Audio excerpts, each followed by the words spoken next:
am still fucking waiting for book 2, and I get a notification when a book comes through on Libby, and even still, I've been looking at Libby twice a day.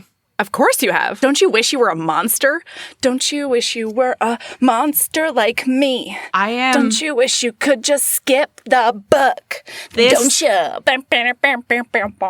This close don't you? to buying the book. The book will probably come through Libby in the next 48 hours, and I'm this close to spending $10 on the second book about people I don't know anything about.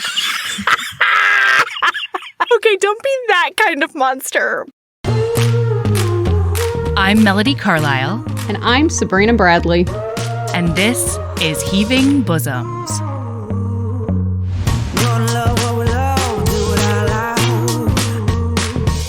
Stack our shelves with the crunches out. Shout from the rooftop, can you hear the sound? Yeah. Live your best life, love it out loud. Love it out loud. This is the podcast where best friends recap romance novels and other kissing media that makes us swoon, snark, and refills our cups.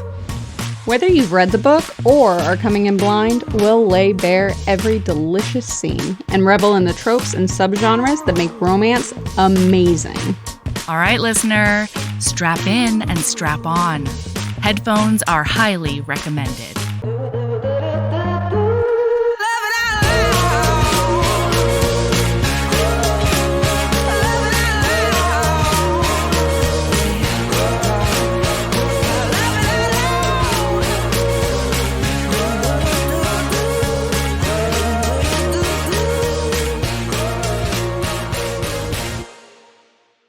All right. Hello, Sabrina. Well, hi. Guess what happened to me? Guess what happened? It's happened a couple of times before, but this recently happened to me, and it made my whole day, week, month. I don't know. Did somebody on a walk tell you how pretty your garden is? Oh my God. Well, yes. Thank you for asking. But no, that's not exactly what I'm talking about. Okay, I was volunteering at my kid's school, running, the slip and slide inflatable thing. And one of the moms came up to me and she was like, "Oh, hey, you do the podcast, right? You do the Heaving Bosoms podcast?" And I was like, Stop "Yeah." it! Apparently, she'd been listening for a while and didn't connect the dots, even though she knows I did a podcast. She knew my name was Melody, you know what I mean? But apparently she skipped to an episode of a book she had just read, and I guess I talked about Ember randomly, and she was like, "Ember's not a really common name. I gotta figure out if this is the mom from my school." Shut the fuck up. You met a listener in the wild? Yes. Yeah, it happened to me another time at a fair in Bayonne. But hey, Jen. Hey. Thanks for letting me know you're a romance lover. This is literally, that would be a dream come true. Do you know how ecstatic I would be to I know. have a stranger? I would also be horrified, but also I would be so happy because I'd meet them and I'd be like, so much about me. Oh my God, this woman knows so much about me now. Hi, Jen. Hey, I don't know if you're listening to this episode because usually she listens to episodes of books that she has read, I think, and she's mostly in a contemporary kick at the moment. So, might be way later. Anyway, it was really fun. And the volunteering. It's going to be 2029 and she'll be like, "Oh, hey, look." Yeah, and volunteering was way more fun for the rest of it because she just stood beside me, and while, I was supervising kids, we were just talking about romance the whole time. It was incredible.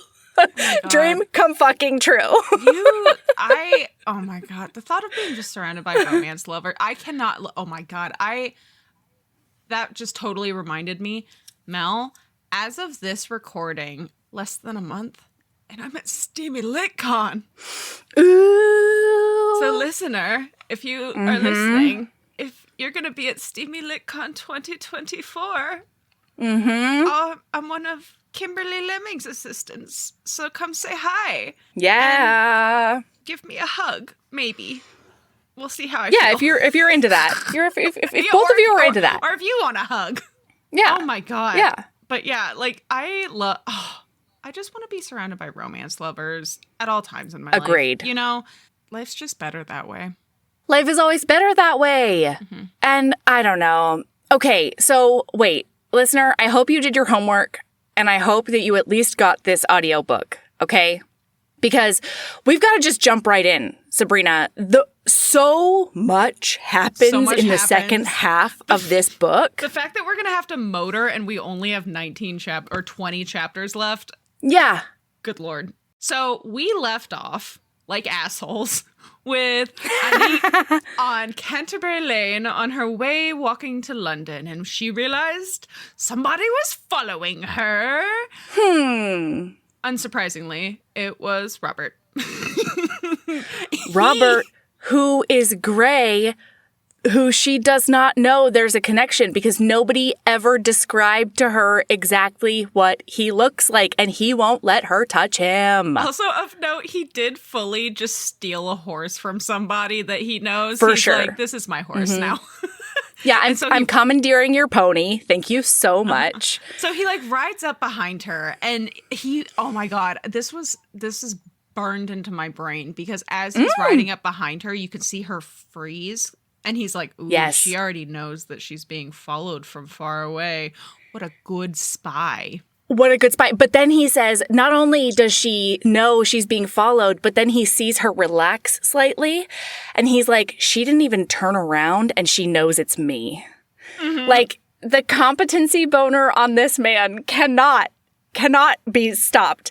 And so when he goes up to her, she's like, Robert, what are you doing? And he says, oh yeah, I'm going to protect you until you get to London. And she's like, no, that's weird. You shouldn't do that. Like, actual assassins are after me. Don't do that. I have a quick question. I can't remember if Yeah. we talked about this in the last episode. Did we talk about what she did with the Albion plans? Let's do it again. If not, listener not, probably listener. forgot from last week, you True. know? So before he gets up to her, she's just meandering and contemplating the Albion plans because when she got them, Vauban had her read them, memorize them, and then burn them. So they are gone. It is her. She is the Albion plan. It's her. Yeah. So all of these idiot men are following her around, being like, we're going to go follow her until she shows us where she squirreled away the Albion plans. And like, that's not going to happen. Well, because there's only 3 people in the world who know that she has an eidetic memory. It's Soulier, it's Vauban, and it's her mom. Those her are the mom. only people because she was used as a child messenger, passed back and forth between Soulier and Vauban. I have a question for you, though. Ugh, I don't think I can ask it yet. Shouldn't there be one more person who knows she has an eidetic memory when we know all? Shouldn't there be one more person who knows? You would think Fouché would know. He's the head of the No. French spies. No, don't trust a Fouché. I wouldn't trust a Fouché as far as I could throw him. He likes people like LeBlanc. No, there's one other person that her mom would have told when we know all. Her father? But he doesn't know? No, we'll get to it. We'll get to it. We'll get to it when we get to it. Okay, listener, I'm going to say it for Sabrina and bleep it. Shouldn't the mom have told? What? No, I don't think she would have told him. What? No. He's her.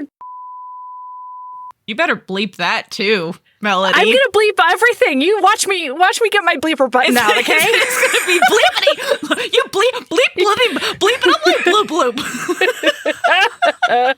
You don't think so?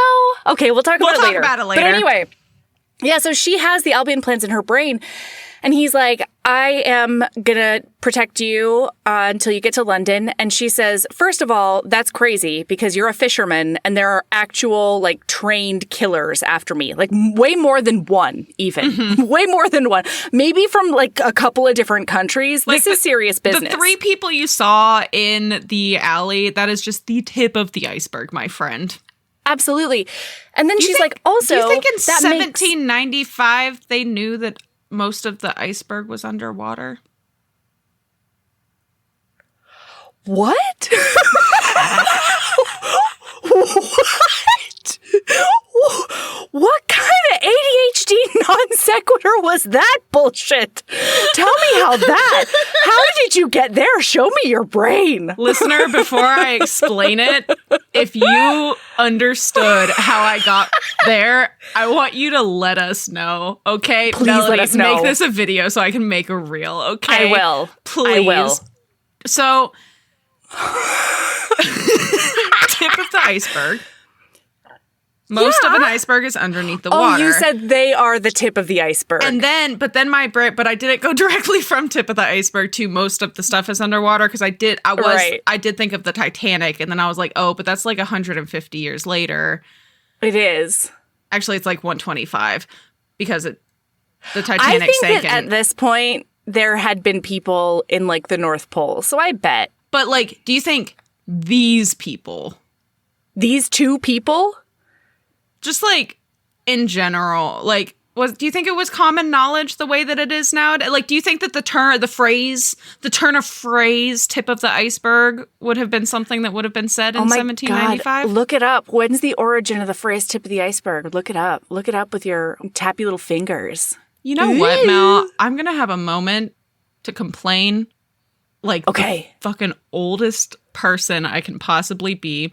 I miss the days where we didn't just Google everything and we just sometimes had a fucking conversation about what we think the thing is. And they're like, I don't know, Google it. And I'm like, okay, boomer. What to fucking have a conversation with you? I want to say that Charles Darwin was already a thing, wasn't he? No, Charles Darwin was the 1800s too, right? Mm-hmm. I don't know if the natural scientists had gotten that far by the Revolutionary War. Right. By the French Revolution, I mean. It became popular and common in the late 1800s and early 1900s because at that point ships were navigating through Arctic waters in search of new trade routes. So no. There had not been Arctic exploration yet. You would have baffled them, Sabrina. They would have been like, known what tip of the password iceberg is that? Yeah. What spy password is that, I ask you, Sabrina? And then I'd probably get murdered. Probably. Yeah, they would kill you dead. First they'd interrogate me, but unlike Anik, I actually don't know. I actually have no answers for you. Absolutely not. Also, in book 3, we get to watch a child hawker interrogate somebody with a knife. I am still fucking waiting for book 2, and I get a notification when a book comes through on Libby, and I've been checking. Even still, I've been looking at Libby twice a day. Of course you have. Don't you wish you were a monster?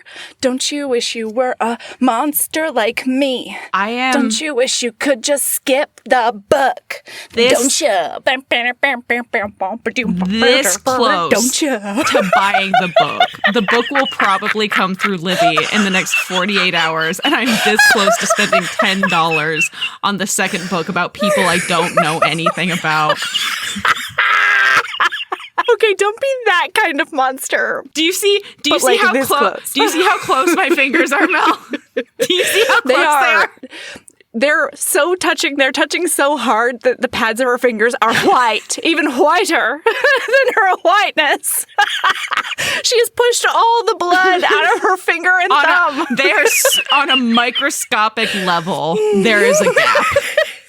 Yeah, like the atomic level. In that everything has gaps in it. If I press any harder, we're having an atomic explosion in my office. Mm-hmm. Yeah, that's science. How that works. And I will accept no critiques or criticism at this time. Absolutely not. And we certainly not any questions. We don't That's have not your place. We don't have an email. We don't have any social media. I'm not on the internet. I don't know what the internet is. We're completely anonymous. We've never been recognized in our lives. What's Google? That's why I want to have conversations without Google. I actually don't know what Google is. And that's That's the last thing I'll say on that. So anyway, turns out as they've been walking down this road. Well, so yeah, she says like, it doesn't make any sense for you to do this. And so he's like, Anik is not going to let this go unless I give her like a legit answer. So he's like, you remind me of a woman that she was French and I treated her poorly and I want to make amends for that somehow. Mm-hmm. And so she's like, oh, well, I mean, I guess I could let you do that. You know, you probably think it's like Providence or something. I don't really believe in that. And then she's like, but really, though, you shouldn't do this. And he's like, I was headed to London tomorrow anyway. I just pushed my plans up. And she's like, oh, okay. Well, that makes sense then. No, specifically. Oh, no? No, you're right. You said leaving for London. Oh.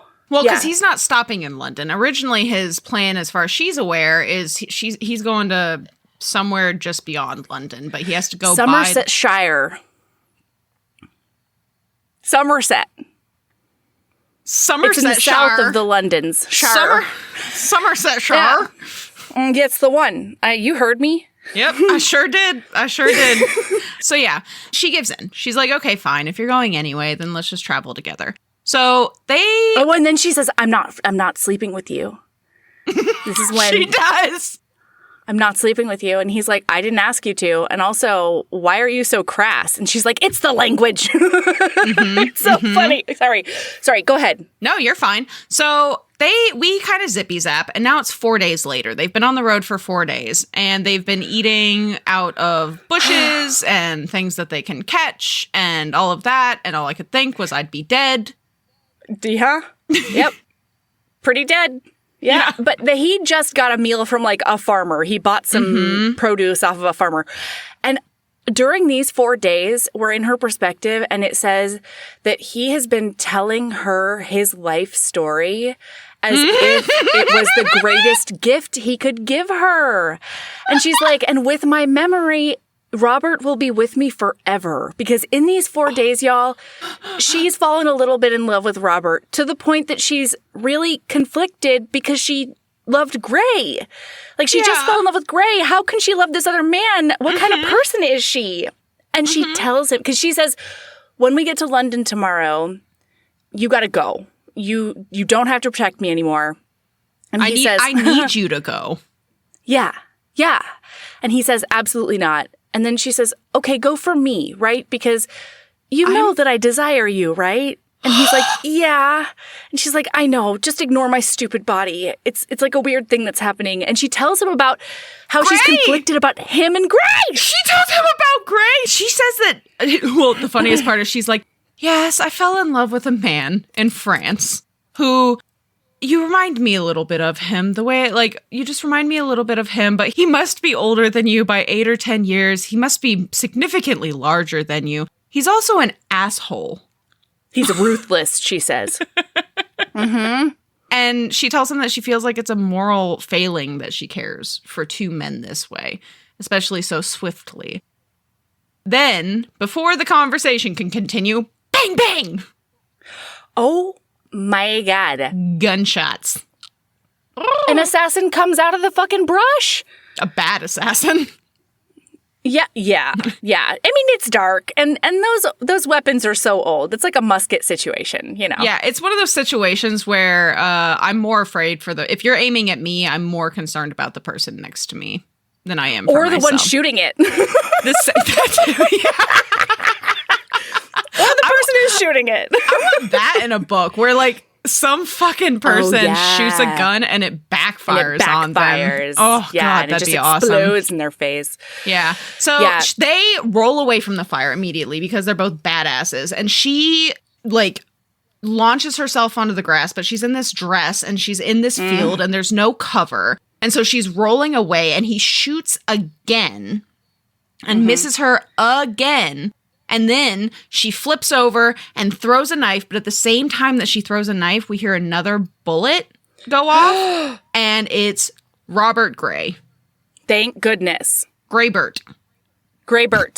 Gray Bear. So Graybert shoots this dude, like, right through the forehead. Because great shot on him. He has the best gun in the whole, literally the entire world at this time. Absolutely. Yeah. And so he shoots him smack dab straight in the forehead. He goes up and he's all pissed off. He's like, you missed. Then he realizes she didn't miss. This is exactly where she hit LeBlanc.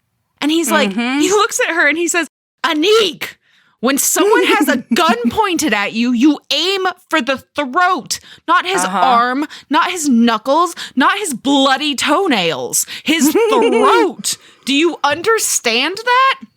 Because we didn't mention this, but when they were by the fire, at one point, she makes a comment about how she's never killed anyone. And he looks at her really sharp and he's like, nobody? Because like she's been super open and honest with him. Why does she but also all I could think was, why would you tell a stranger that you've murdered people? I mean, that's for some street cred, maybe. I don't know. In this situation, even if I had killed someone, I would not be telling you that I've killed somebody. We're alone on the side of the road right now. Like, what? But anyway, suddenly he's like, oh my God, she is telling me to my face that she doesn't kill people. Based on prior experience, she doesn't kill people. And then this happened, and he's like, oh my God, she's never killed anybody. No, not that she knows of. That means she couldn't have done the ambush. She couldn't have been in Bruges to do that. Well, she didn't do the Bruges. Yeah. And so then she didn't they Bruges the boys. Oh, hey.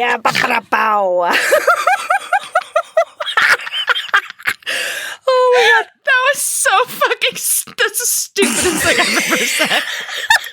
I loved it though. And I've said a lot of really stupid things. I'm sure that if somebody went through my episodes, they'd be able to pull out so many fucking things that are stupid. And this was the stupidest. I loved it. Oh my God, I'm just an old boomer dad today. Ignore you are me. A bit of a... All right, continue. I won't. Pull up a chair next to me. That's what we want. So then he's like, get on this horse with me. Because they've been walking the whole time and like letting the horse walk alongside them because neither of them want to ride the horse if the other, like they're both like, you ride the horse. No, you ride the horse. So now he pulls her up in front of him and she feels so safe in his arms. Boing.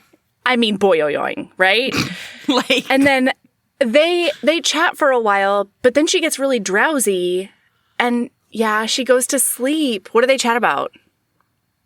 she just falls asleep. She makes a comment about that how, is it, right? No, yeah, she just makes a comment about how in the dark all men are alike, her mother said, and she realizes now that that's true because he feels remarkably like the man she knew in France. Man, this was rough. You know? Yeah. So he tells her that he knows a safe place for her. And so he's like, you're not kicking me out. I'm not leaving you in London. I'm taking you somewhere safe. And so he's like riding through the city. They get her some food and him some food. And they're clippity clopping down those cobblestones. And then she is like, what a strange house to be on this street with all these bars on the windows. She's like, his family must be very bars paranoid. Everywhere. And then, That's weird. And she's also like, this is a very fancy place, and I am literally covered in street dirt. Grime. And, like, yeah. I'm disgusting. These people are not going to let us in. Maybe through the kitchens. Maybe he knows, like, the kitchen people.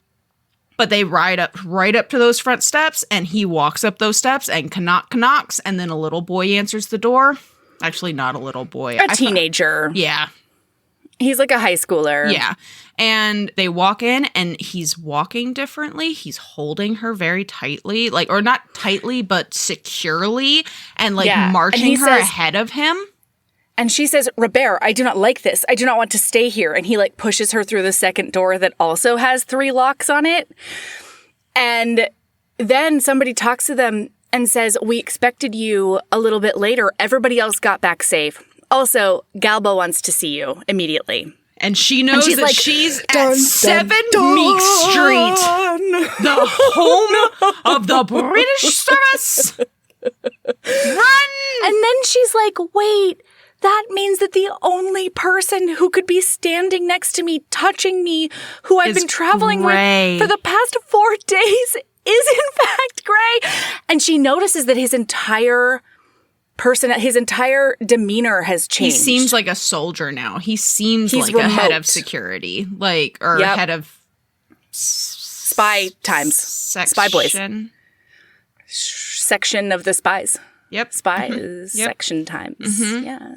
Yeah. Yeah. So she gets taken into Galba's office, basically. And Galba is like, we're not going to hurt you. And she's like, I know what you do to French spy. I know what you do to spies here. And Galba's like, excuse the fresh fuck out of me, young lady. Right. I'm sorry. Excuse the fresh fuck out of me, mademoiselle. Yeah, that's right. Yeah, that's right. Yeah. And like, we don't torture people here. That's what the military interrogation people do. They're assholes. We don't do that here. When have you ever heard about the British service torturing people for information? Which also, like, Galba, that's a fucking lie, because we've been in Gray's head talking about all of the times that he's tortured and interrogated people. So like just not women, just or not like at just 7 Meek Street. teenagers. Yeah, not at 7 Meek Street, maybe. But it's okay Like, out in the. But like if a person gets tortured in a forest, were they really tortured? Kind of situation. Exactly. No, Yeah. I didn't hear it. You know. So she does realize that she's never heard of torture, and he's like, "Okay, we're gonna give you the night, rest, relax, take some time to yourself, and then we'll speak this evening or maybe tomorrow."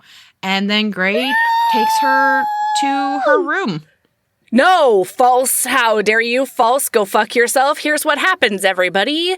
He walks her downstairs and she No. thinks to herself, the only thing that's in the cellar is a torture chamber. And he says, what do you think is in there? Like, that's a room full of papers. That's a room full of storage, whatevers. I just And went to the this next page of my notes. Is the bathroom. Yep. Yeah. You were gonna skip the deflowering scene. No, it's because at the end of the chapter, that's what it seemed like. It was like the last line. He's taking her to her room, and so. But now we have our we have our running water scene. That honestly, in a historical, that's the sexiest thing. Yeah, absolutely. Knowing Nobody about, has like, to carry hot buckets running of hot water. But she does realize, so she's entranced by this bath because it's a gigantic bathroom. It's a gigantic bath, and she's like, "Well, where are the servant? Like, whatever." And he's like, "We have piped running water." And she's like, "Oh, smart. Means there's no servants that I could convince to help me." Mm-hmm. And he's like, "So get undressed." Would you like a quote? Yes.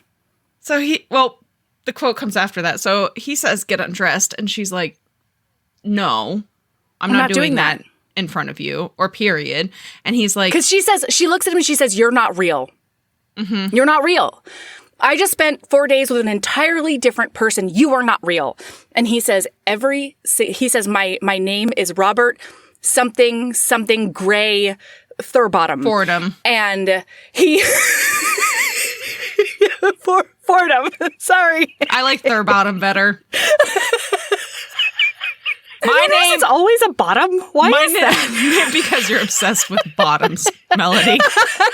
Yeah, Fair. no, his full name is actually, this is canon, this is on his birth certificate. It is Graybert Thurbottom. That's the one. Mm-hmm. And so he says, every single thing I told you in those 4 days was true. Every single thing about my mother and my brother and the aunt who lives with me in my ancestral home and the horses that we rode in Somerset, and like all the things you know about me are me. They're just the me that existed before I entered the military or the service.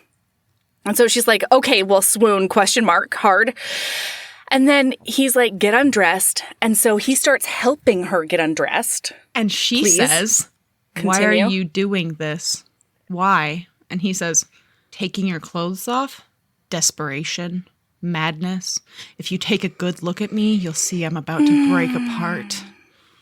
Sir, I need you. And then she says, Robert didn't want me all those 4 days. And he's like, how dare you? Yes, he did. He was about to go mad with wanting you. I'm Robert, so I know. I was 9/10 mad the whole way here. And then he makes a comment about how he's dreamed of undressing her like this. And then I can't. he picks her up and he settles her in the tub. And for her, it's this confusing mix of both Gray and Robert. It's Graybert. Graybird. And then he starts to take off his coat. He takes off his coat and then he takes off his shirt and he comes over because he's going to wash her hair. Wait, no. He comes over and then he says, close your eyes. And she goes, what? And then he dunks water on her head. He just dumps a bunch of water on her head. Yes, that's what accurate. Happens. But before, it's hilarious to me. Before she's getting over there, it just made me smile because while she's watching him, she's thinking to herself, would it feel like two men making love to her? Gray and Robert? She was completely daunted by this situation. She decided to spend a long time in that bathtub thinking it over. And I was like, that's a mood, girl. That's right. Yeah, you're right. He does. He just starts watering her head like a little then flower. He washes her and everything smells amazing. And he keeps talking. He's just talking to her through the whole thing. And then he says, hold your breath. And she does. And then he straight up just takes her by the head and shoves her under the water. And she comes up sputtering, but when he brings her back up from the water, he kisses her, and now they're kissing. And now they're kissing, and then he disrobes, But then he says into her mouth, I want you so damn much. It hasn't stopped, not for a minute, since I saw you in LeBlanc's cellar. For days, I've thought of nothing but stripping you naked. I'm 9/10 mad with it. Oh my God. So then he gets undressed and she's like, what are you doing? And he's like, I think it would be pretty obvious. I'm going to get in the bath with you. She's like, well, but if we won't fit, we certainly won't fit. And then she says, it's really wrong to do this when I'm your prisoner. And he says, oh, is that how you're going to talk yourself out of it? Because you can get out right now. You can scream. And there are at least 4 men in this house who will fight me to the death to protect you. Galba's not going to allow it. Hawker already wants to burn the world down for you, his sister. Doyle isn't going to have it. Or you can go grab that fireplace poker and just cosh me with it. Yeah. And he says, this is all up to you, but I wouldn't be deflowering you in a bathtub if I didn't think you wanted it.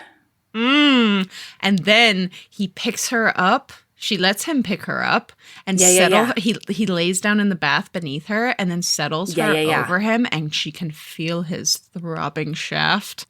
Golly. And she's it's described that her knees are on either side of him, pressed up against the tub because there's not enough space.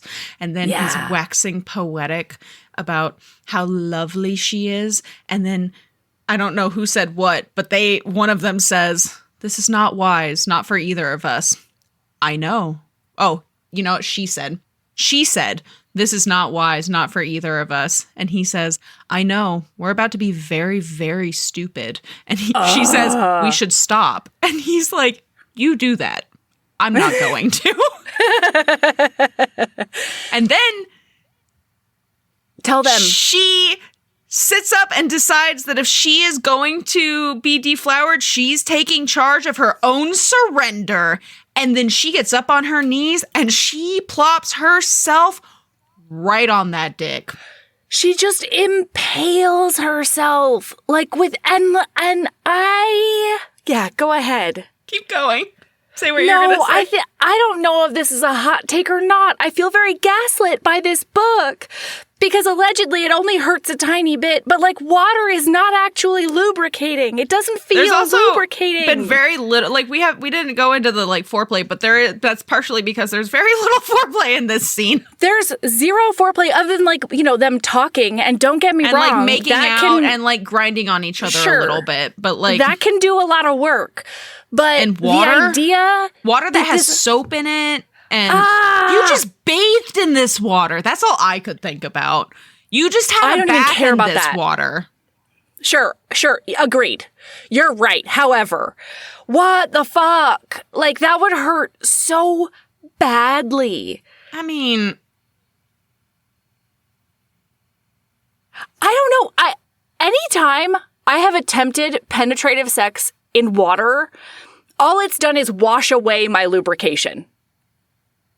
I mean, Like, there's no slickness left after a while. And the idea, like, Doyle and Hawker are so mad at him after this, and they're like, that is not how you treat a virgin. I have those quotes, by the way. We are sharing those absolutely. quotes.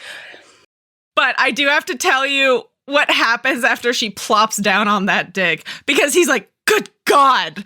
Grace surged upward to beat her. Wait! He locked his hands to the bones of her hips and kept her tight to him, panting, face contorted. Wait a damn minute. Yes?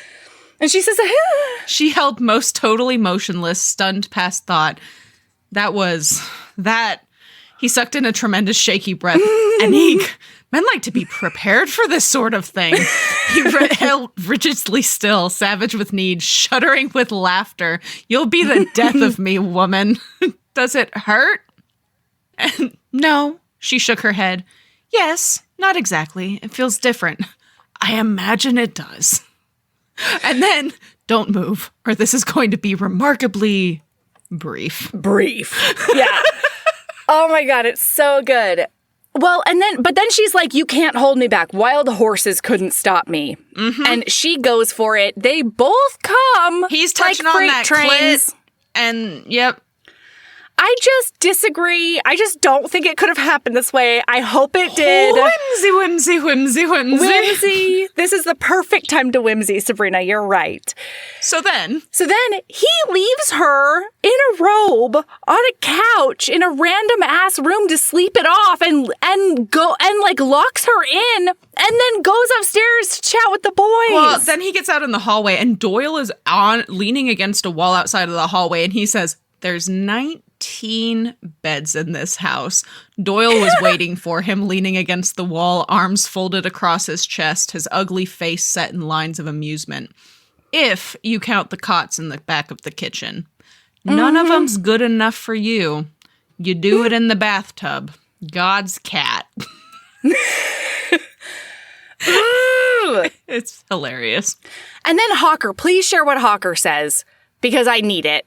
Yes. He's going to say exactly my sentiment. Mm-hmm. Speaking of the lethal chit, Adrian inspected his nails. I ask myself, why the tub?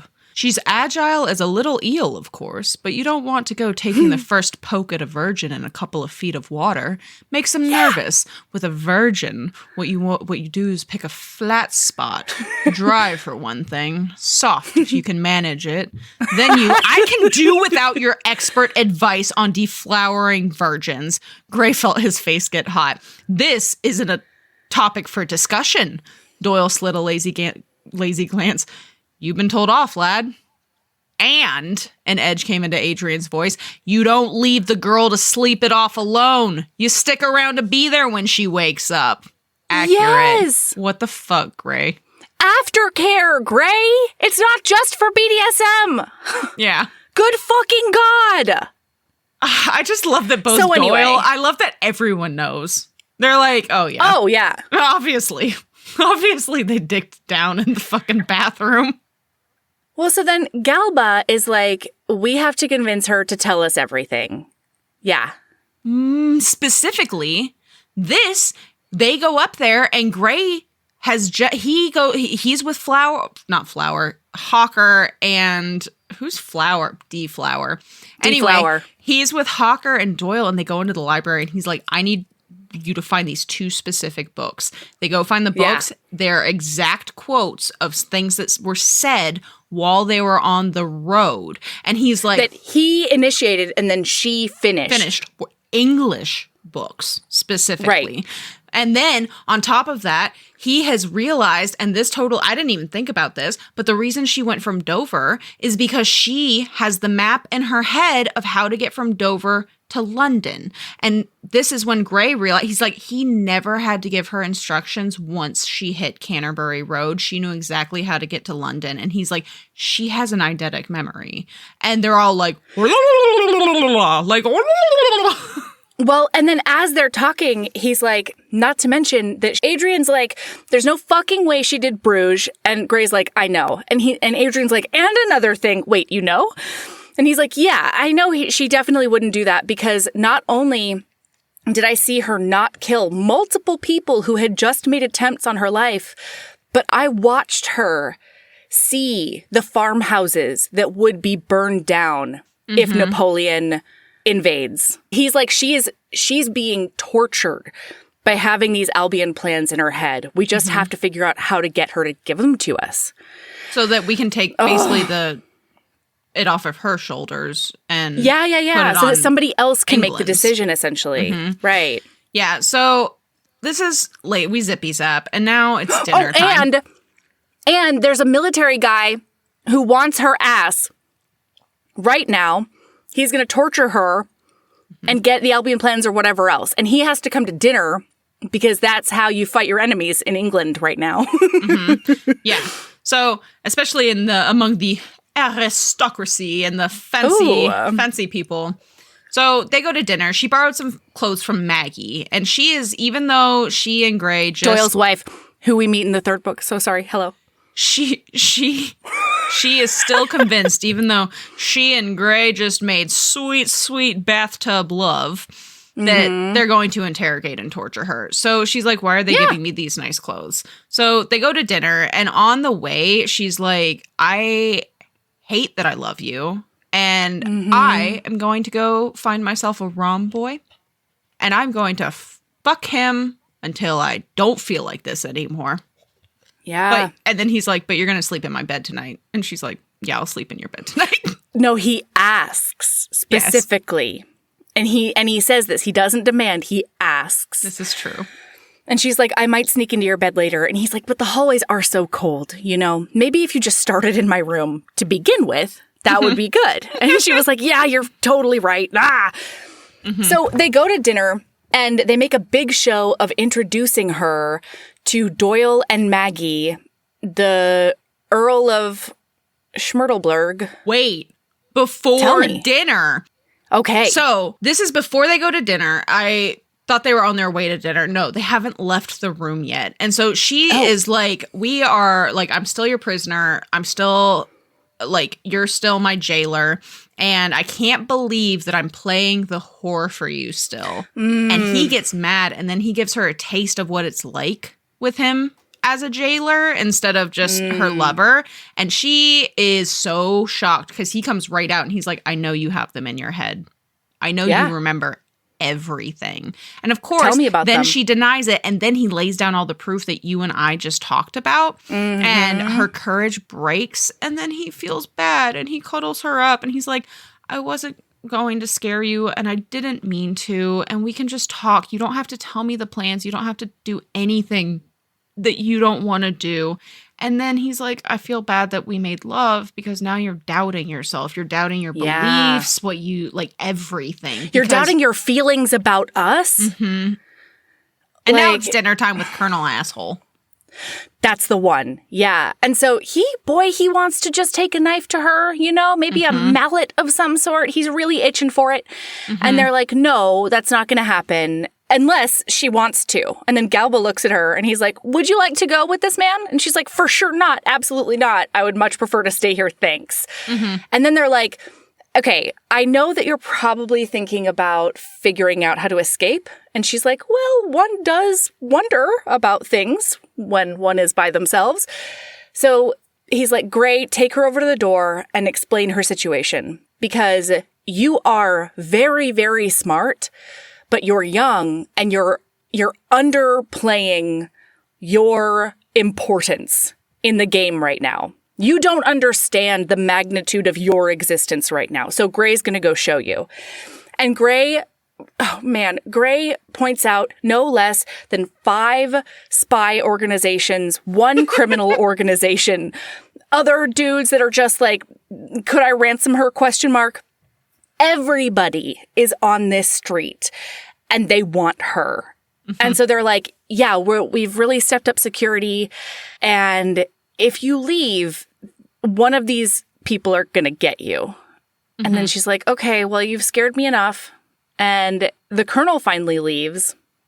Boy, is he mad. And she sits down and Galba's like, do you want to chat now or do you need more time? And she's like, no, let's chat now.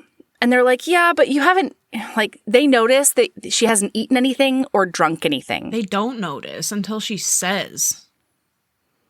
There are cues.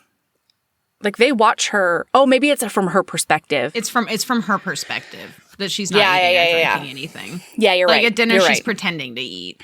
She talks about pushing her vegetables around her plate, and I thought maybe that was Gray's perspective, but no, it's not. So Galba, they're all sitting in the sitting room, and Galba makes a comment about how he's horrified. He's like, we're going to have this conversation another time because the thought of sitting here while you're sitting there terrified, Galba I can't do it. Galba says the thought of talking to a woman of your caliber in this state is untenable. I can't even imagine it. And she's like, I'm not going to get less scared. It's just not going to happen. And I'm not going to betray my country. I am a very, very loyal French woman. Do you have the quote? So Galba makes the offer for the plans, and in return, he will protect her and give her an anonymous persona to live out the rest of her life in peace. And she looks him dead in the face, and she says, Monsieur Galba, I do not wish to be questioned by any of the men who haunt your doorstep. I do not wish to return to Fouché, who is not a gentle master, but I will go to Paris and whore for him as my mother did before I will turn traitor for a fat, white, sly old English spy like you. I have a question, Mel. Yeah. Is the obvious solution not to let them know where along the coast they should be careful of, but not give them every fucking piece of information about the entire French infrastructure? So she puzzles that out in her brain, right? There are moments where she's like, I could tell her X, Y, and Z, but the military organization is a sieve of information. And so all the French will do is change the date, or they'll change the code. Like they will find out. If she doesn't lay out every single contingency that's in the Albion plans, France is going to find out that they know one detail and then change that detail. Okay, that's true. That's true. That's her logic, at least. I agree with you, although I will say I did not Sherlock Holmes how she was going to get out of this, and it's fucking brilliant. I had no idea. I had zero. I did, and I was so happy to be flabbergasted. Same. Oh my gosh, she's just such a brilliant little baby. She's just a hot genius. Galba realizes that he's not going to get anything more out of her tonight after he's been called a fat, white, sly old English spy. And she says, you have 2 days to get it out of me because while I am in this house, I'm not going to eat or drink anything. So, like, hurry up and do whatever the fuck you're going to do. And they're like, after she leaves, they're like, shit, no, she didn't eat anything and she didn't drink anything at dinner. Like, she had this planned. And Galba was like, I know, I was trying to avoid this. Like, here we are. Here we are. Yeah. Then he pulls the boys in and he's like, I have to Did you show Sherlock Holmes this? No. Okay. So the minute they got pulled into that room, I Sherlock Holmes'd it. But like leading up to this. Because here's the thing, listener. We haven't told you a ton about her background, but I will do so right now, according to what she knows in this moment in time. She is the daughter of a French revolutionary. La Lumière. Yes. Pierre La Lumière, and he is a infamous French revolutionary who basically led a labor movement before heads started getting lopped off, and they peacefully marched to go and ask the employers for fair wages, and all of the leaders were unceremoniously hanged. And she so was her 4. dad, yes, her dad was hanged as a French Revolution martyr when she was 4, and she watched it happen. And like Soulier, the spymaster that we're gonna like get in a room with later on, is the one who dragged her away. But her mother has always been known as like the premier French spy. And her mother trained her entire life and then sent her out as a boy onto battlefields when she was like 7. And took her everywhere, even as a very small child, because she's always known about this eidetic memory and nobody else did. And her mom used her sexuality a lot in her spycraft. But she didn't want that for Anique. And so she told her a little bit about it, but didn't give her any training whatsoever. And Anique is in a situation there, Gray just figured out that if she were to go back to France and Fouché takes her back, he's a very old school French spy. And so all he's going to do, especially when she was blind, right? She's no longer blind, but especially then, is just shove her into a brothel and make her, I don't know, survival sex work, basically, Yeah. Or he would kill her. And so she doesn't want to do that. She's never wanted to do that. Her mom didn't want that for her. And she's been spying for France since she was a child, except they all are alone in this parlor. It is Doyle, it is Maggie, it is Adrian, it is Gray, and Soulier unlocks a drawer. No, Galba. Oh yeah, Galba. Galba The English one. unlocks a drawer and pulls out 3 files. Thick boys. And Oh, he they're thick. slaps them on the table, saying, "This has been an extreme secret for over 20 years." And he says it was the most closely guarded secret in the service up until about 5 weeks ago when it became moot because her mother died in a carriage accident 5 weeks ago. And then we zippy zap, but we're just going to tell you real We're not quick. zippy zapping. No. Absolutely so, not. turns out her mother is a British spy. So is her father. And is her dad. The reason that so she was told growing up, the reason that she didn't know any of her family is because as revolutionaries, it's dangerous. They take the whole family down when they take one of you down. And so basically they're living under, and they're living under aliases and they don't talk to their family, blah, blah, blah. But actually what it is both of her parents, Jean-Pierre Lalumiere and her mother, whatever the fuck her name was, I have no idea. Lucille. Well, they're actually the Joneses. Lucille Villiers. That's the one. Mm-hmm. They're actually the Joneses from Wales. They're Welsh. Yeah. And they've been deep undercover for over 20 years. And she never... the mom has. The dad did die for France. Yeah. Legitimately. And he's like, oh my God. And she has no idea. She has no idea. But now everybody in that room does. Well, and they're like, this is horrible. We have done some terrible things to this woman, but this is unconscionable. And Galba's like, yeah, I'm partly a co-author in this terrible travesty because I didn't fight back against her mother when this is how her mother wanted to handle it. And I sanctioned it. Yeah, the last time that he and her mom had talked was when she was 12 years old, and he was trying to convince Lucille to bring her, to bring her back to England, and Lucille was like, and no. her mom says she has a fierce heart, and I will not split it in two, because she had become French at that point, and that's how you say stuff. Yeah, in French. Gray ends up going, they need to figure out a way to convince her, basically, that, because she's going to immediately assume that this is a fake. She's going to immediately, yeah, absolutely. Come on. Yeah, absolutely. You have a very convenient file on me. Okay. But don't worry. He gets back to her room and she's laying on her stomach on the bed naked, reading a book. Wait. Before that, they decide to take her to church the next day to show her the actual... Because Maggie says, you have to start from the beginning. You have to convince her from the beginning. And so they're like, okay, we're going to take her to church and we're going to show her the marriage record. Now, but until then... her christening. That's the one, yeah. But until then, Gray thinks to himself, give her one more night. Where her world makes sense, And he goes up there and she has just laid herself out naked as the day she was born. Reading a book? Come on, Anique. Don't be so hot. And he comes up behind her and they do a little touching and he says to her, "Have I told you I love you, Anique? It started about the 4th time you tried to maim me. I never did find time to say the words." And she says, "It is the right time now. We are at leisure, and I am not armed." And then he's like touching on her and basically asking for a return of her feelings. Yeah. And she says that he's her first, and every young girl fancies herself in love, even if she isn't.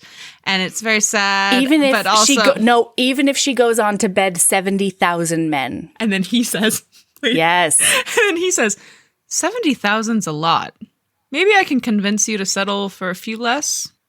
How about 100 or a dozen or one? When she lifted her eyes, they were deep blue and vulnerable as spring flowers. One? Me. Boy, and then they have soulmate sex, you know? And then he asks her, so they're having a soft leisurely kiss and a beautiful make love. And he's like, that's the one. Who are you thinking about right now? And she says, nobody but you. And Robert. And Robert. Oh, it's so good. Yeah, it's the next day. They're going to church, and they get stopped at the door by somebody, some asshole from military operation. They get stopped by an aristocrat, yeah, who wants to take her to this guy, and she plays like the young ingenue who like might say too much in front of this aristocrat, and so she's like, please don't take me to that bad military man. He's the one that has the leak. Like, the leak is in his office. I won't live to say anything. And then they're like, oh, but like, we'll let you know. Our investigation has just begun, and we'll let you know when we figure it out. And so the guy's like, okay, I guess I'll leave her with you. Well, and the guys play along, even though they don't know anything about this. And then when they're in the carriage, they like side eye her, and they're like, hey, girl.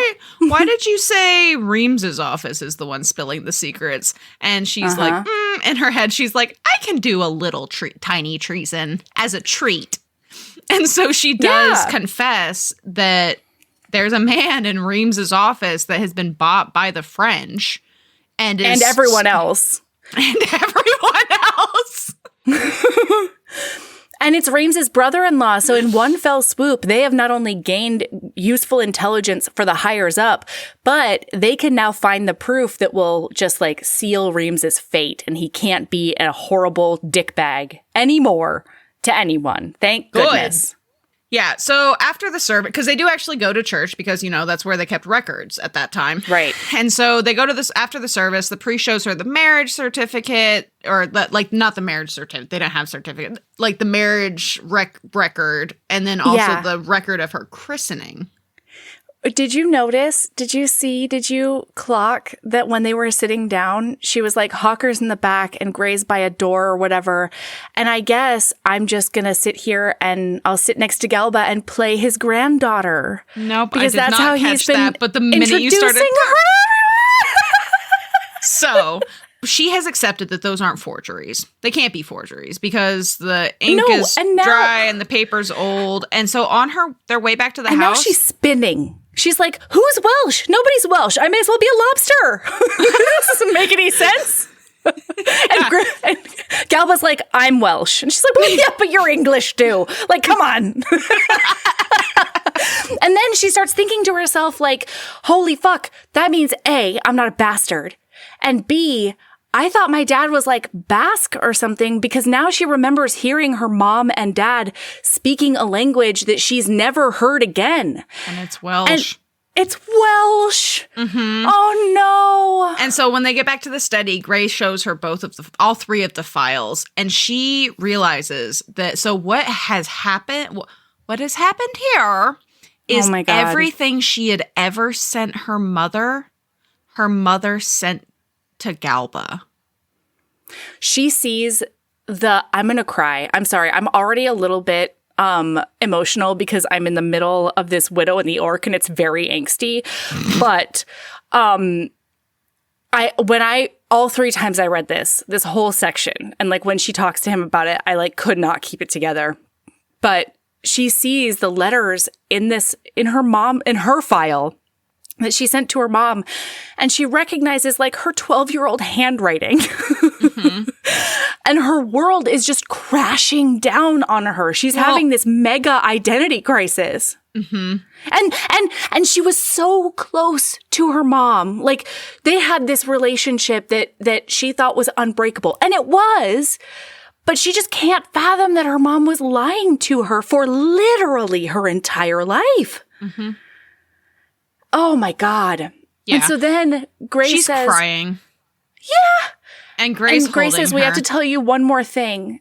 And he grabs her by the face and he says, so your mom's maiden name was Griffin, remember? And she was like, Griffith. And she was like, yeah, sure.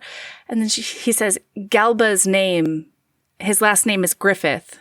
Because he's Anson Griffith. Yeah, Galba is your mother's father. Galba is your grandfather. And I think she's really, regretting that fat shaming that she did. You know what I mean? I mean, she's made a couple of comments like in the coach. She's like, maybe I should have called him fat. Really, what he is just square and takes up a lot of space. But like, I feel kind of like a dick looking back. Yeah. Oh my God. So then Galba's like, take her away and like let her calm down. Like just let her be with you, because he sees the bond that she and Gray have already. Mm-hmm. I mean, so go ahead. Literally, everybody can see the bond that she and Gray has. Like, yeah, literally everybody. It's cosmic. Okay. Yeah. So she is in the room alone with Gray and these files, and he's kind of keeping his distance and giving her space, but also there for her if she needs him. And she saw then what was in his eyes. He would have rolled England up by the corners and moved it to Greenland if that would have helped. He would have done that for her. Like, she knows how much he cares. And she goes from sad. She's throwing China. Now it's happening. Now this happens. Well, no, because she says, I want to destroy these papers. Like, I'm going to destroy this entire file. And he's like, great, let's do it. I'll get the matches. And that, I thought that's when she says, like, he would destroy all of England. It happened for me. before that, but it doesn't. Sorry. Yeah. Order doesn't matter. This whole scene. Yeah. Sure. So she like throws the files across the room. She shreds her own file and just rips everything to pieces. She breaks some really expensive dishes, and she's like, I hope those cost a lot. And he's like, they did. they really did. Yep, they sure really did. She reads, oh my God, you get snippets of these letters that she wrote to her mom. And it's like, on one hand, it's like, the number of cannons and blah, blah, blah. And then the next one is like, I started feeding a dog. And then, she says, Chère maman, I really want to visit if we can. And then another letter says... another letter says, I have shoes now. There was an altercation with the dogs that eat the dead on the battlefield, but I came out victorious with those shoes. And she's like 11. Mm-hmm. Like, you're seeing what this poor child went through. And she's now realizing, God, crying. Like, I'm not shocked. I could not handle it being betrayed like that, especially by a mother figure. Like, I can't. Oh, So she also in this scene reiterates just how proud she was to be her father's daughter. Yeah. Like, my father was a great man. And she and Gray discuss how her life would have been different if he had lived. Because her biggest thing is, why did my mother never tell me? And Gray's like, your father probably would have. But what would have happened is, instead of you having... doing what you did, you would have been sent to a boarding school in Bath when you were young. Yeah, and then you would have grown up in England. English lady. Mm-hmm. But two things about this really struck me, right? When they're going through the dad's history, she says, like, the thing I can't believe is that, like, school children know my dad's name because he is such a figure in the revolution. And my dad didn't do that for spying on England. Like, he did it for the men that he was marching with because he loved France. Mm-hmm. And he says, he was a person who could love two countries at once. And, like, he saw what was right and what was wrong. And then this is when Gray points out, because she can't see why her mother did what she did. Yeah. Because she's in it. And so Gray points out that her mother lied to her so that she didn't have to live a double role and become like ice like she did. And now Annie understands and why she did it. She also understands just how so very, very alone her mother was. Her mom must have been. Yeah. And then she asks Gray to take her to bed and make her forget all about it. Oh my God, this scene gutted me.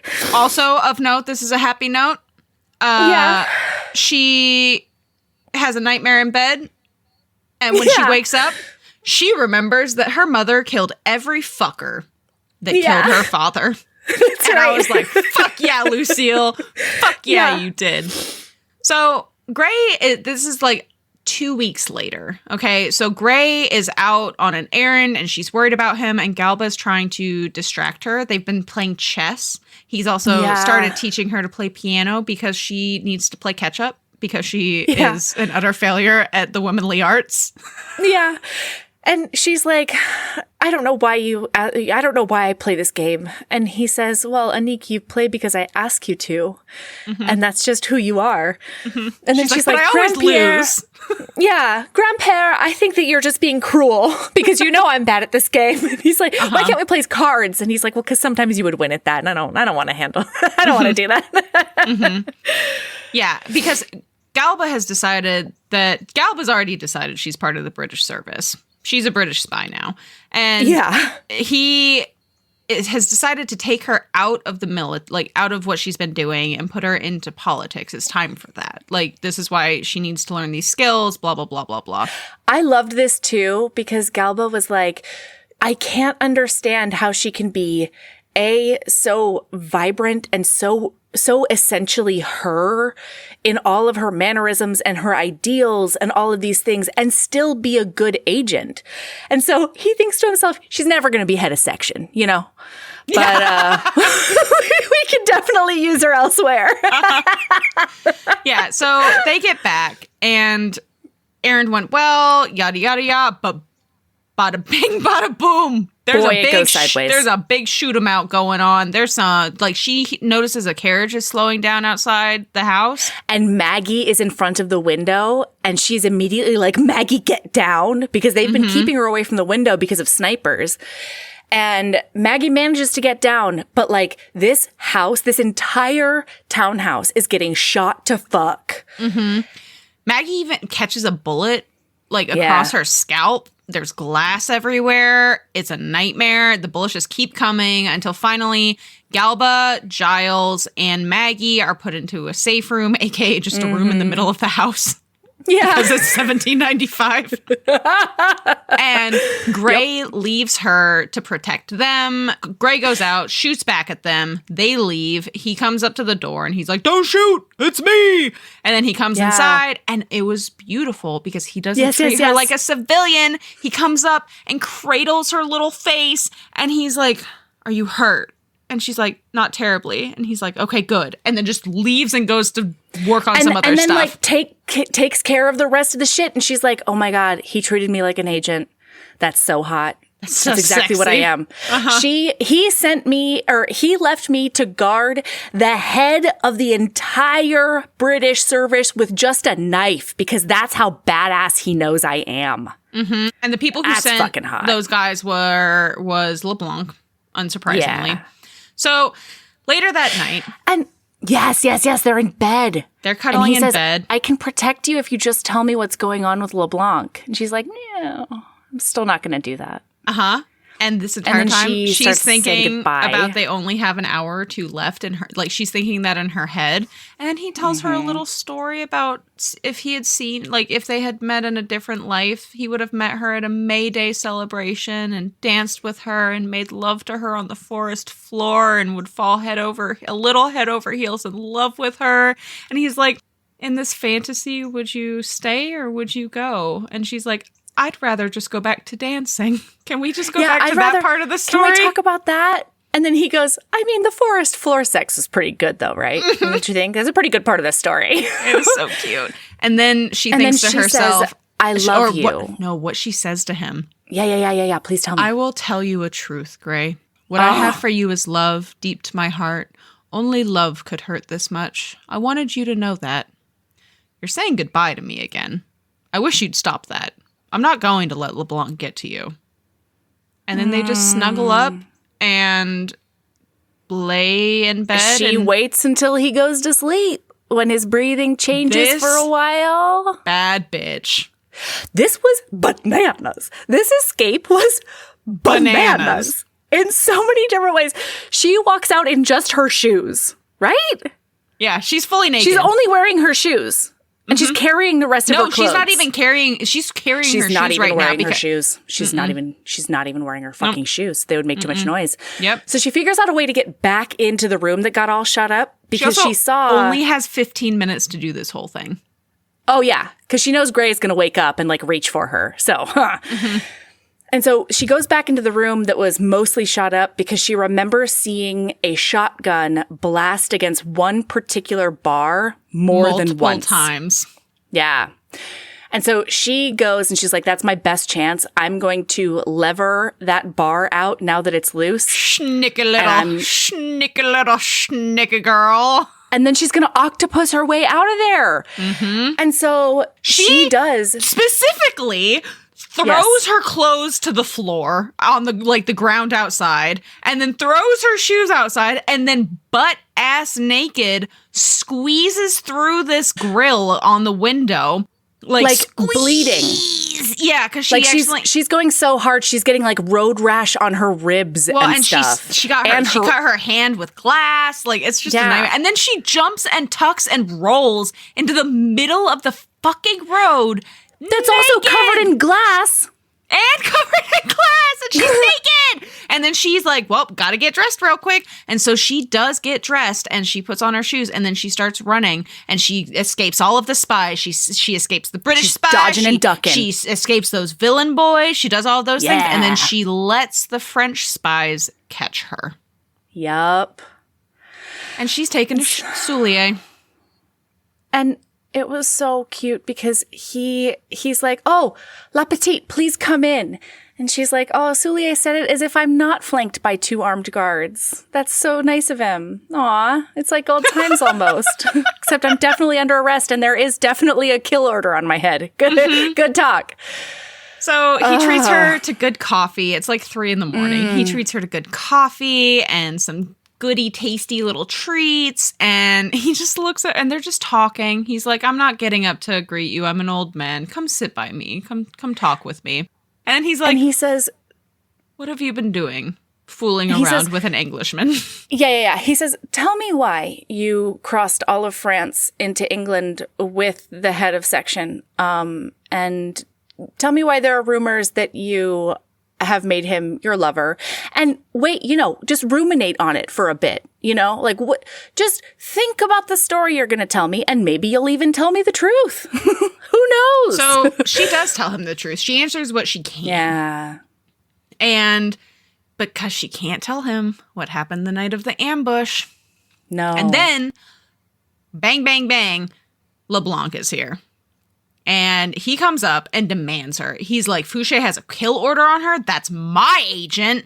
And she's mine. And Soulier's like, no.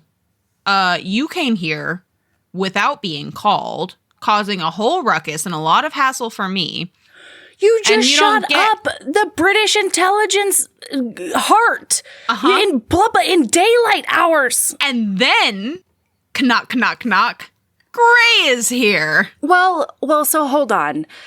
Especially since we're only an hour and 13 minutes in, I really want to I want to talk about this conversation with Soulier, because in addition to that, he's like, there's a kill order on you, but if I listened to everything that Fouché said when he had like a tummy ache, he would be so mad at me, So I'm definitely not going to do that. And she thinks to herself that there are 2 people who would go against Fouché like this, and it's Soulier and Valbon, her 2 mentors.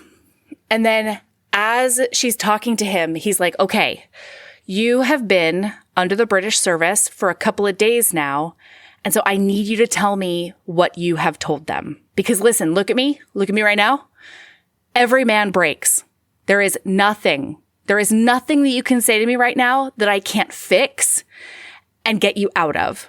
So like, tell me the names you gave up and I will make sure that we move our colleagues around. Like everything is going to be okay. We are going to get through this, Soulier says.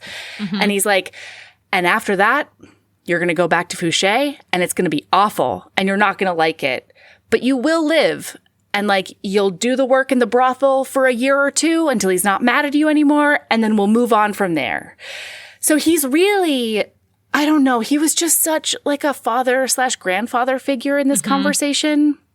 It was great though, because an English servant comes in and like whispers in his ear and he's like, ugh, LeBlanc is here. And then she whispers again and he's like, oh, okay. And I guess your lover is here too. Gray is here. And she's like, oh my God, Gray came for me. Like Well, Gray's on his way. He's not there quite yet. Oh, sure. Yeah. He's chasing LeBlanc. Because that's who they assume she got taken by. And so they're like, we're going to follow LeBlanc. Well, no, in the scene right before, he says we have to go to Soulier. That's why Gray's there. Oh yeah, you're right. Yeah. Because the options they were guessing it was either going to be Soulier or like either she made it to Soulier, that criminal boy, or LeBlanc got her first. Sure. Yeah. So LeBlanc gets there and he demands her, and Soulier's like, "Sit down and have some fucking coffee, you brute." Like, maybe tell me what's going on. And one thing that I don't think we've made super clear for listener, is that according to her, she and LeBlanc are at an impasse because she can't tell them what she was doing in Bruges because she has to protect Valbon.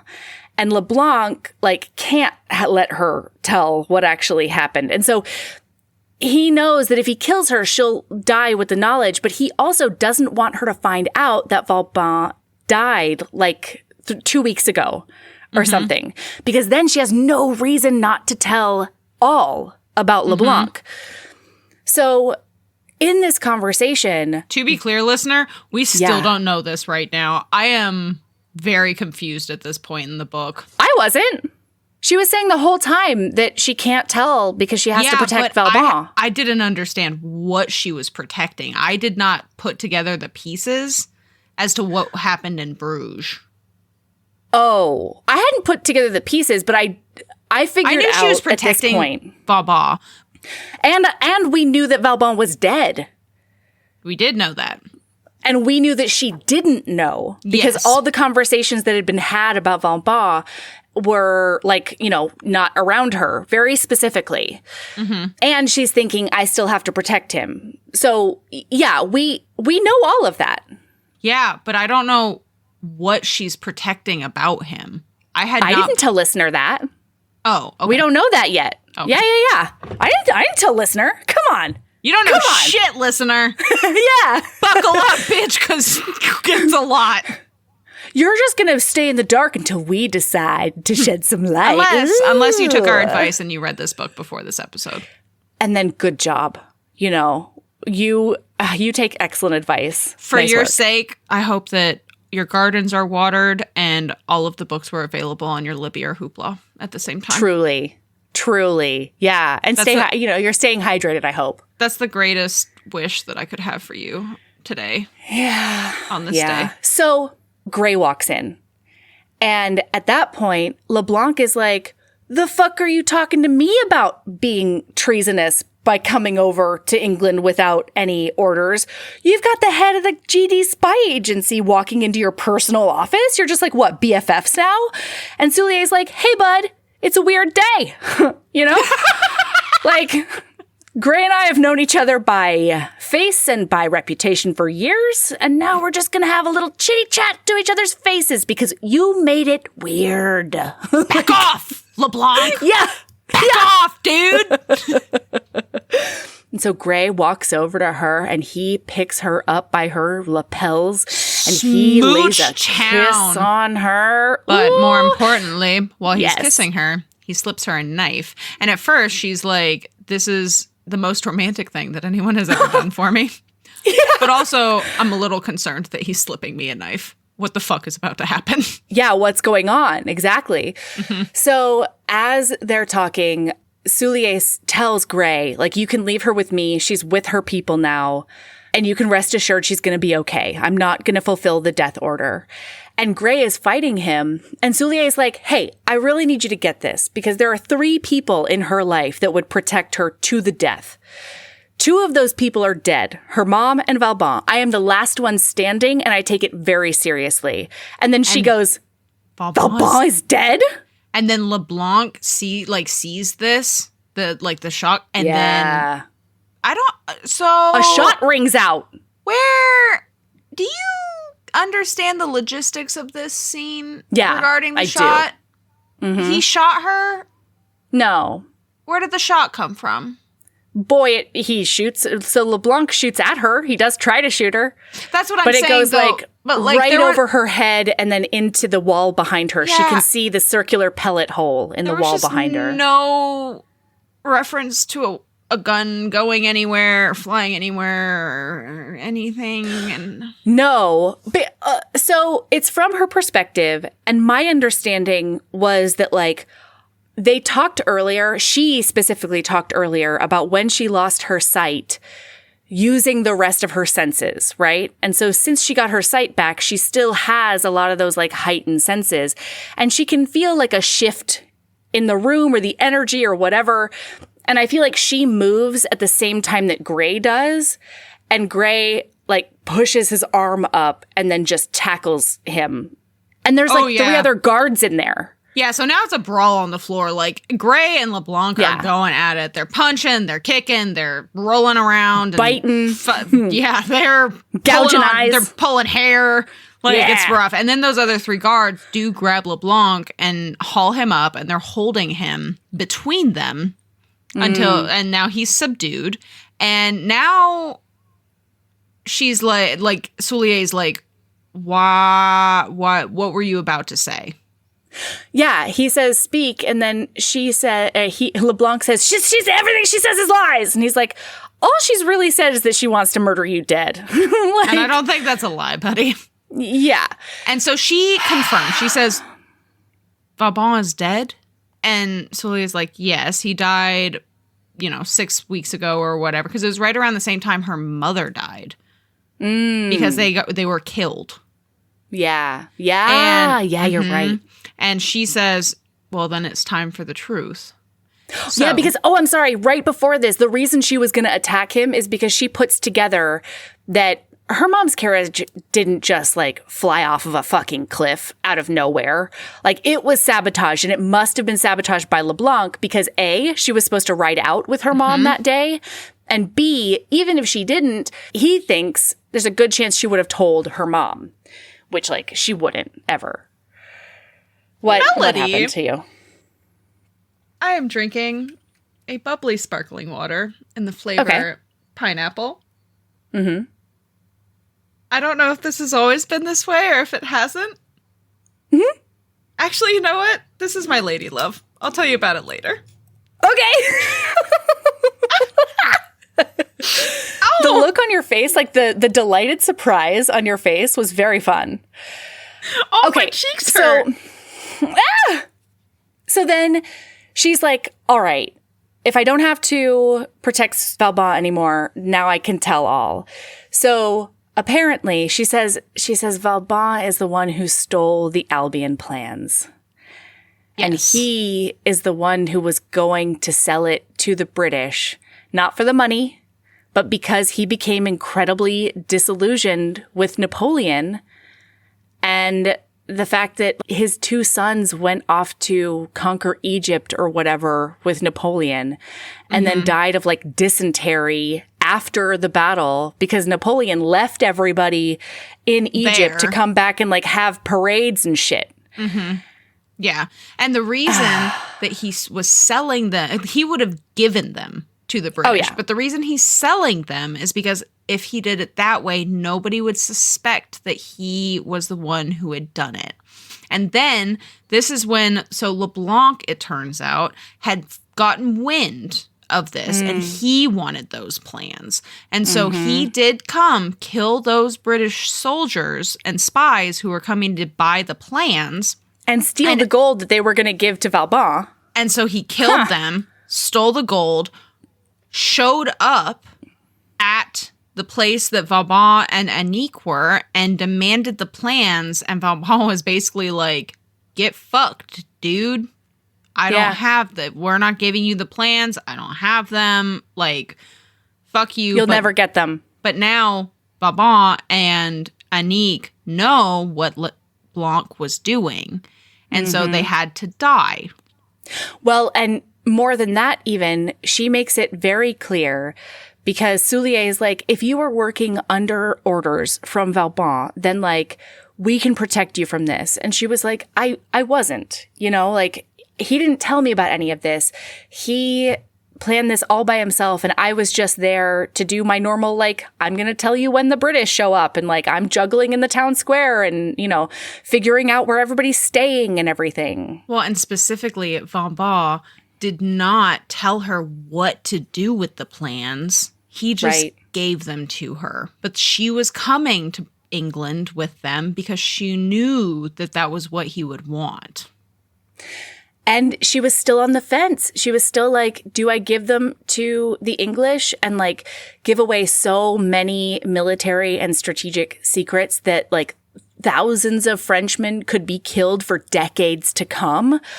Or do I come and give it to Soulier and protect French citizens, but then watch England burn? Yeah. So then Soulier, this classy motherfucker, God love is him. like, take him away. Because he believes her. He's like, take LeBlanc away. Put him, I don't know where to put him. I don't keep a dungeon in this house or a place of torture in this house. Just go put him somewhere and keep an eye on him. Gray and Anique and I need to speak. And so he leaves and he leans back and he's thinking to himself, Soulier. He closes his eyes. And then he sits up out of nowhere and he's like, LeBlanc stole the plans. LeBlanc stole the plans and took them to the English. And he was here to sell them to England. That's why he That's came. why he... And so, and Anique is like, no, we... Oh my God. This is the best though. Because he's like, you weren't even in Bruges. You were in some other city, like Duluth or whatever. And she was like, that is such a dull town. I am delighted to have been there. And just that phrasing was so fun. Yep. And Soulier's like, we're going to blame it on him. And everyone, he's going to deny. And no one's going to believe him because everybody knows what a shitty little poop head he is. Yeah. And so you're and free. Anique has a witness and like it's a whole thing. And that means that the kill order will be taken off of you and you can go back to Fouché. Yeah. You can go back to yes. You can go back to Fouché and all of that. And go back to your life. And Gray says, no, she leaves with me. And he's like, Soulier's like, no. Once again, like if you take her and she becomes a spy who turns, there's literally nowhere on the planet that she would get away from Fouché's kill order. Yeah. Before even that, she looks Soulier dead in the face and she says, Soulier, so the last 2 weeks, I have been meticulously copying the Albin plans for the British service. They have them. They have plans. Everything. Meanwhile, in her head, she's like, Gray, keep it cool. Don't show your fucking face right now. And like, she's like, be a professional. I got to keep Soulier's face on me because Gray obviously knows she hasn't given him the plans. And so she's like, this is how they're explaining away Gray being there that night. Correct. Because he's there to be like, I have the plans, bro. What are you going to do about it? This is important enough for 3 a.m.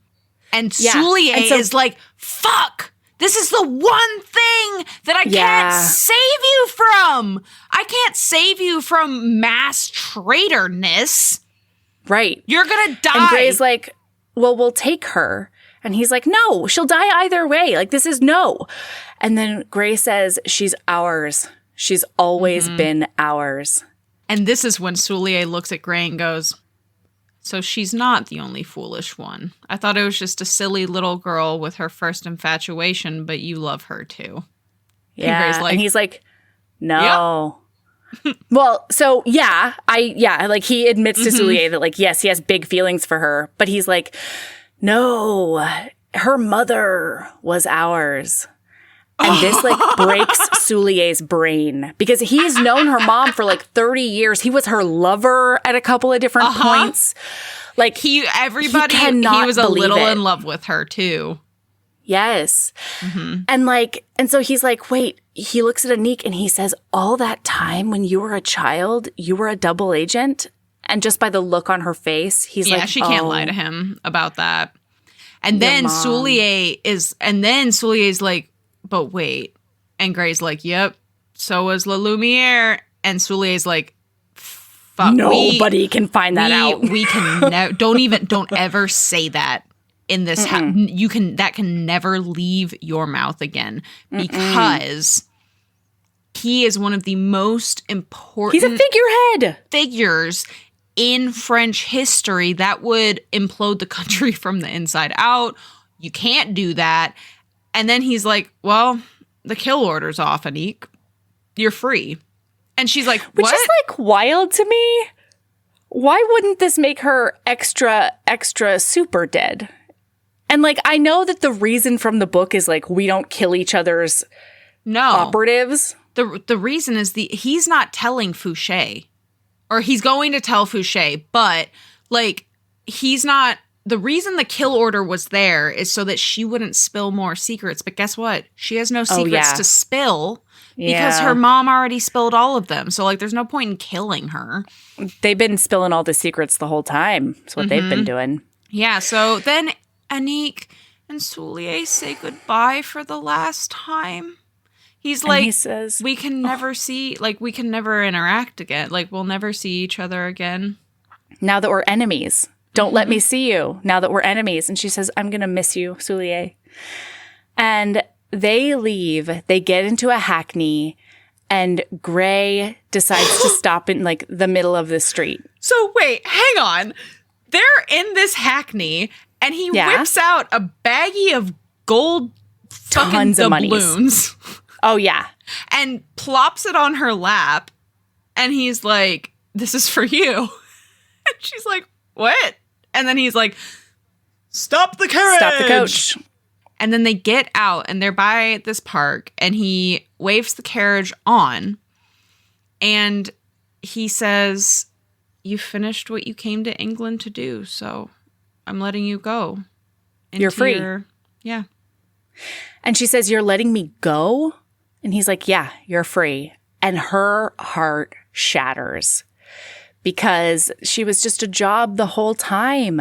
And like now she has to take her silly young girl heart, because let's recall she is 19, and just go off into the English countryside and somehow. So she starts walking. He's like, well, hang on. So he's like, what are your plans? And she's like, oh, I might like to be a cook, maybe in Wales. And so he points her in the right direction. Yes, read it. You're following me. Why are you doing this? To protect you. Which was what he had said to her once before. And because I want to. She drew in a long breath in and kept walking. You are a difficult man to be in love with. Are you planning to follow me all the way to Wales? If I have to, I'll stop at Tidings on the way. Would you like to get married here in London? Or when we get to my parents' house? So turns out the day they got to 7 Meeks Street, he wrote a letter of resignation from the British service and tucked it in his desk for Doyle to find. Yeah. He was and already... He's like, Doyle knows. This is even before they made love in the bathtub. I know. I know. And so she's like, you can't do that. You have to go back. And he's like, no, oh my God. He says something about growing old. Is that where you are? Please read it. You'll like Tidings, he said. It's old stone, the color of honey, the There's meadow behind and a view of the hills that stretches on forever. We'll make love over every inch of it at night, being sneaky about it. How did he do this to her? You entice me with dreams and entangle me with the sacrifice you make of yourself. It is like fighting shadows. Don't fight. When we're old, we'll stagger down the path to the river and collapse on the bench and watch our grandchildren play in the mud. We'll remember making love on that bench and by the river, maybe in the river too, some hot night. I have never thought of being old. It's time you did. Be old with me. Be old with me, Annie. Be old with me. Old with me. He's like, I want to be on that rocking chair with a nice cold lemonade in the August heat. Like, I cannot. And so she's like, yeah, then he's like, let's hop into this park right here and we'll have some delicious sex. And she's like, oh, okay. Yeah, absolutely. Well, so she's trying to convince him she can't marry him. And he's just seducing her instead. And she's like, you can't do this. You can't do this because I like, you can't do that. And he's like, tell me more. Kiss, kiss, kiss, kiss, kiss, kiss. No, but Gray, kiss, kiss, kiss, kiss, kiss. And they lay down her cloak. And she's like, you're seducing me. And he says, I'm trying to. And then they lay on the grass together. And then she agrees to marry him. Yeah. And then he says, today, this morning, if we wait until this time, I can get all the boys together. Yeah. And she says, not immediately. We are going to make love, are we not? This is depraved to do it in a park, I think. Isn't it? As he'd promised, he kept her very warm indeed. Yeah. The end. The end. Listener. Listen book. up. Read this book. It's bananas good. It's bananas good. I have zero regrets about this turning into a two-parter. No. Absolutely not. We wouldn't have been able to get into like the sweeping romance and the espionage, you know? And the espionage. Oh, I mean, listen, I may not have been able to cry during the episode, so maybe that's a downfall. However, we wouldn't have been able to get into the nitty-gritty enough for me to remember how emotional I was.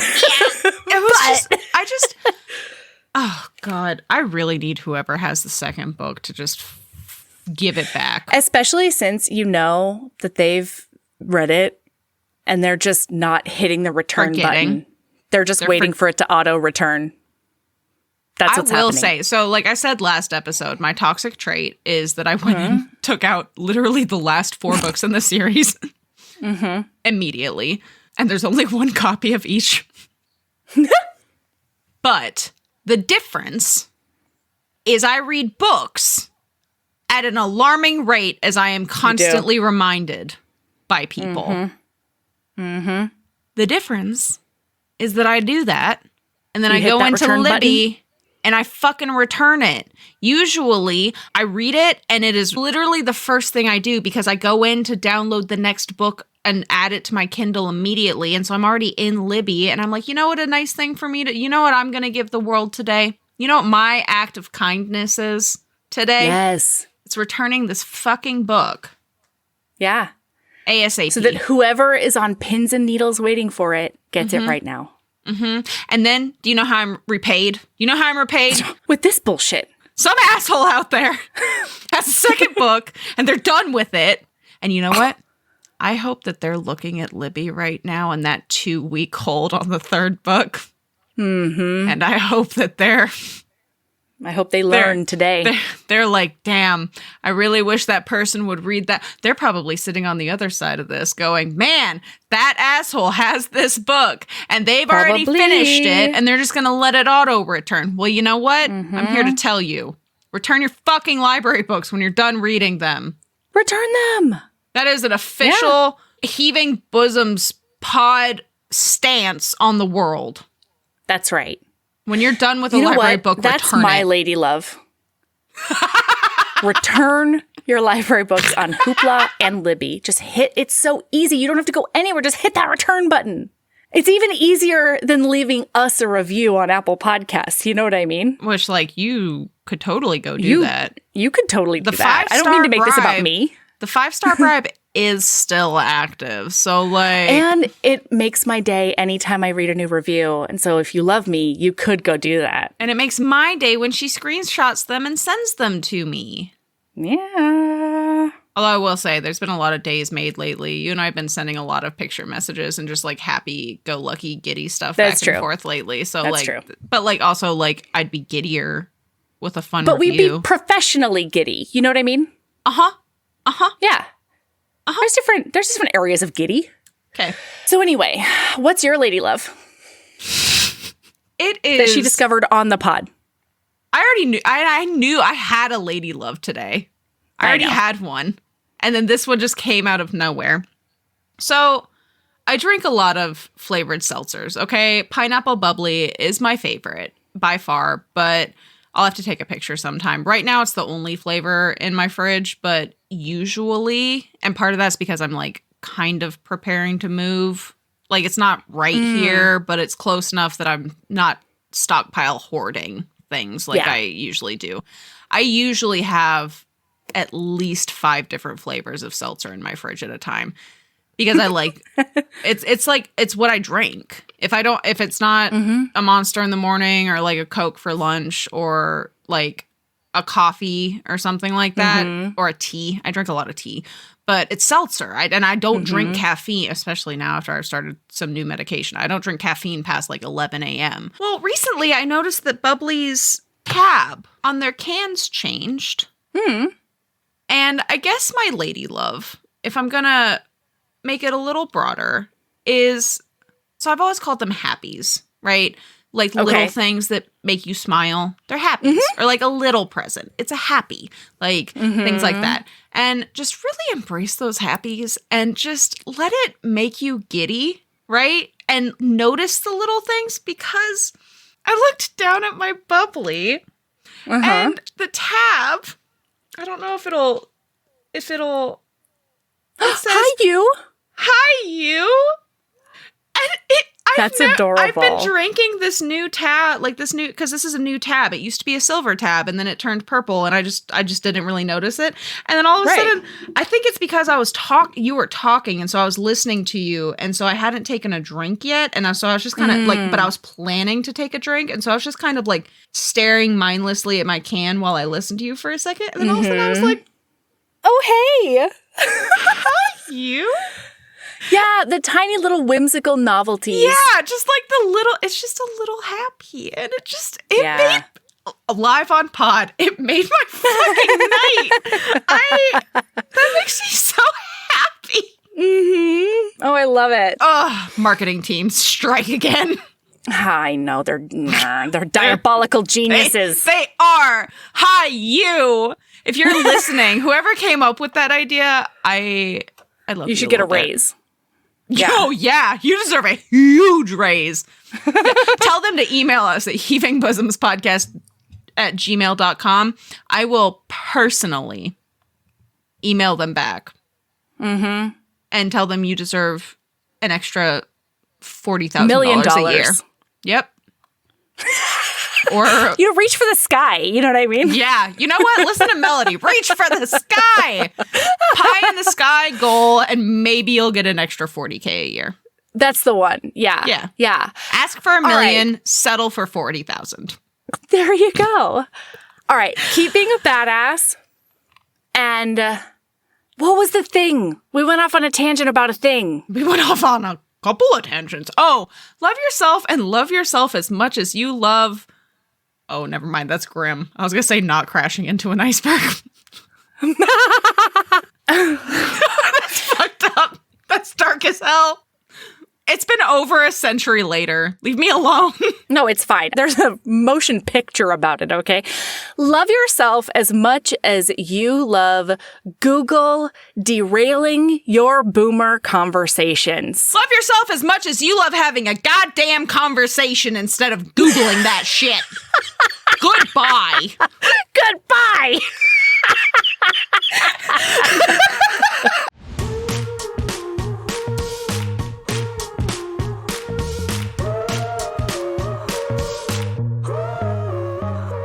Heaving Bosoms is produced by us, Melody Carlisle and Sabrina Bradley.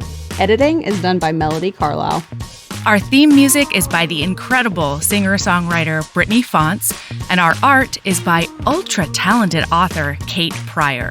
If you like our show, remember to follow us on your favorite podcast app, rate us 5 stars, leave a nice review, and of course, tell all your friends about us, even if they don't read romance. If you want to get in touch, you can email us at heavingbosomspodcast@gmail.com. If you want more of us, visit patreon.com/heavingbosomspodcast. You can also find us on Instagram at Heaving Bosoms, on TikTok at Heaving_Bosoms, and in our Facebook group, the Heaving Bosoms Geriatric Friendship Cult. Head over to our website to sign up for our newsletter, get our Reading Embrace printable, and check out my audiobooks at heavingbosoms.com. All right, we'll be back next week with more swoons and snark. See you then.